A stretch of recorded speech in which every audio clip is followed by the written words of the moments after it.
भाजपकडून राज्यसभेसाठी जाहीर करण्यात आलेल्या 4 उमेदवारांपैकी 2 नावांनी सगळ्यांचंच लक्ष वेधलं आहे.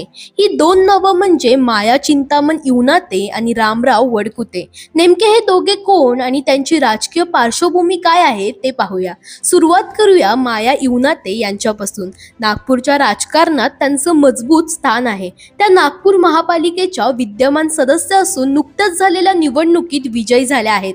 त्या नागपूरच्या माजी महापौरही राहिल्या असून आदिवासी समाजातून येणाऱ्या नेत्या म्हणून त्यांची ओळख आहे. त्यांनी राष्ट्रीय अनुसूचित जमाती आयोगावर काम केले असून राष्ट्रीय पातळीवरील कामाचा त्यांना अनुभव आहे. राष्ट्रपती द्रौपदी मुर्मू यांच्या निकटवर्तीय म्हणूनही त्यांच्याकडे पाहिलं जातं. त्यामुळे आदिवासी समाजातून महिला प्रतिनिधित्व देत भाजपने मोठा राजकीय संदेश दिल्याचं मानलं जातंय. आता पाहूया रामराव वडकुते यांच्याबद्दल.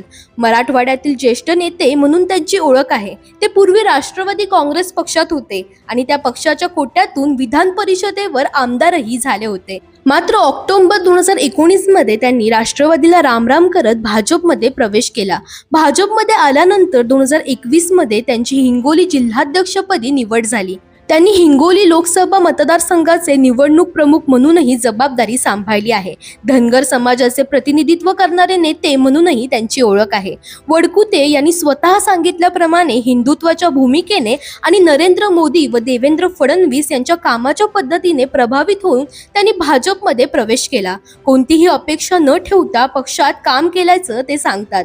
आता त्यांना राज्यसभेवर संधी देत भाजपने मराठवाडा आणि धनगर समाजालाही प्रतिनिधित्व दिल्याचं चित्र आहे. एकंदरीत पाहिलं तर माया इवनाते यांच्या माध्यमातून आदिवासी महिला नेतृत्वाला चालना आणि रामराव वडकुते यांच्या माध्यमातून मराठवाडा तसेच धनगर समाजाला प्रतिनिधित्व देत भाजपने राज्यसभेसाठी सामाजिक आणि प्रादेशिक संतुलन साधण्याचा प्रयत्न केल्याचं स्पष्ट होत आहे.